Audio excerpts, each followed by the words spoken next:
A Sociedade Vril é perturbadora, pois não era um grupo bem intencionado. A Sociedade Vril é a sociedade secreta alemã mais misteriosa da história. Ela foi fundada antes da Segunda Guerra Mundial e sua influência resiste até os dias de hoje. Entre seus membros estariam muitos homens da cúpula do partido nazista, como Hermann Göring, Heinrich Himmler e até Adolf Hitler. A Sociedade Vril era uma sociedade secreta que tinha como objetivo alcançar a supremacia da raça ariana. Antes mesmo do nazismo existir, os ocultistas Vril trabalhavam em total segredo, fazendo qualquer coisa para garantir o poder ariano. O que eles faziam variava entre cometer assassinatos políticos, evocar espíritos dos mortos, praticar o que alguns chamariam de orgias sexuais e, o mais sinistro, realizar sacrifícios humanos. Michael Fitzgerald é um dos poucos historiadores dedicado a identificar os segredos da Sociedade Vril, escandalosos ou não. Há poucos registros, mas as informações que ele tem são sólidas. Algumas informações sobre a Sociedade Vril vieram de fontes diretas. Algumas pessoas pediram segredo enquanto estavam vivas, mas já morreram. E agora ele está livre para contar a verdade.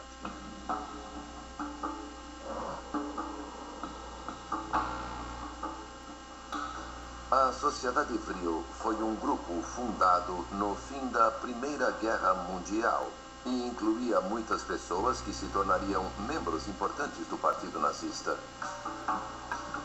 Como qualquer sociedade secreta, tinha práticas secretas. Mas o que tornou a Sociedade Vril tão bizarra foi a obsessão de seus membros por uma substância intangível, ou fonte de força, chamada Vril. Esta força seria uma energia universal, poderia fazer qualquer coisa.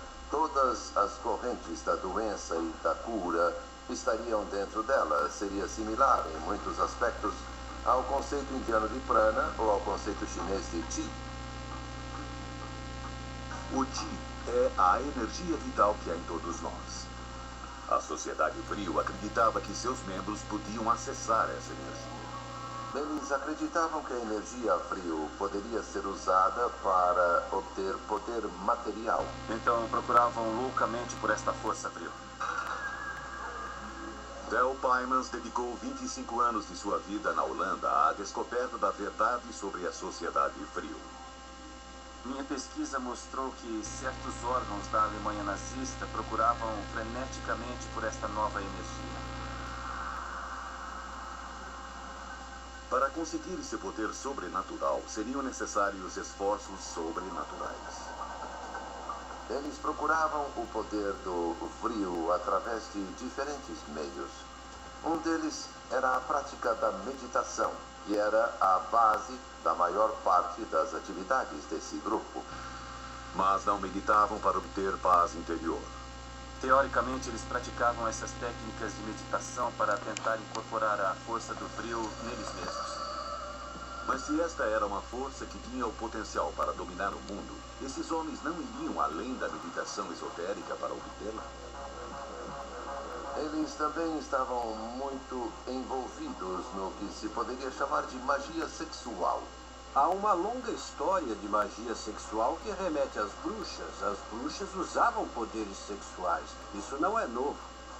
Para eles, a magia do sexo invocava o poder do Vril. Havia algumas práticas sexuais que aconteciam na Sociedade Vril. Este método carnal de colher o Vril era só uma desculpa para trocar de parceiros. Nada mágico. Era swing. Só que sexo grupal e meditação também eram populares entre outros grupos naquela época. Mas estes não eram os únicos rituais da Sociedade Vril. O lado mais obscuro do Vril era sem dúvida a crença que data de milhares de anos de que sacrificar uma criança daria mais poder do que qualquer outra coisa se você se voltasse para o mal. E foi o que eles fizeram. Após a Primeira Guerra Mundial, a Bavária abrigava muitas crianças ilegítimas e órfãs. crianças cujo desaparecimento não seria percebido. A lenda diz que o frio de uma criança é o mais concentrado e o mais poderoso. Elas eram vistas como portais entre os mundos astral e material, de um modo que os adultos não eram. Eram, portanto, as vítimas ideais para o sacrifício humano. Sacrifício humano. Sacrifícios humanos para colher uma energia intangível? De onde veio a noção do frio? Era um conceito bizarro, roubado de um livro de ficção científica e distorcido por eles.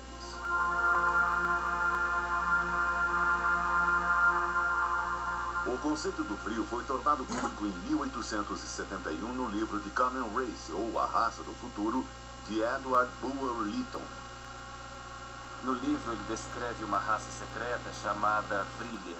E eles, claro, tinham completo domínio da força frio. E com a morte eles faziam quase qualquer coisa. Era ficção científica pura. Conseguiu conquistar o público e criou adeptos da teoria do frio. O livro se encaixa diretamente na origem da ficção científica como fenômeno popular de massa. Em 1871, ficção científica era um gênero tão original que alguns aceitaram a história como fato. O livro fala de um herói que vai para as cavernas e cai numa fenda. Lá encontra um mundo subterrâneo habitado por uma raça de super seres chamada Vrilya. Eles vivem ali e têm acesso a uma energia mágica, a esse estranho fluido elétrico chamado vril. Vril. O vril dá a eles o poder de fazer quase tudo. Podem usá-lo para curar, podem usá-lo para matar. Ele pode também destruir a humanidade num piscar de olhos. Qualquer um que possuísse esse poder poderia usá-lo. O protagonista descobre durante a trama que uma criança pode usar o vril para destruir uma cidade inteira. Imagine se o vril caísse nas mãos erradas.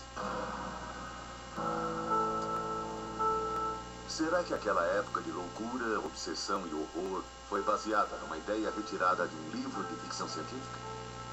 O livro de Lytton, The Coming Race, em muitos aspectos foi precursor de pelo menos algumas das ideologias que culminaram com a solução final.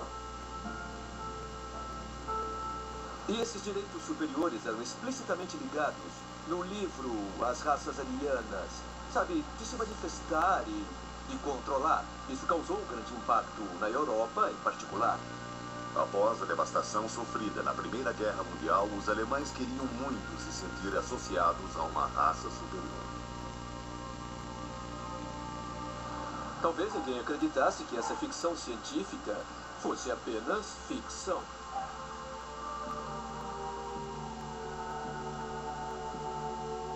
O final do livro apresenta um alerta muito sério. Os guardiões subterrâneos do frio poderiam destruir a humanidade. Se resolvessem vir para cima,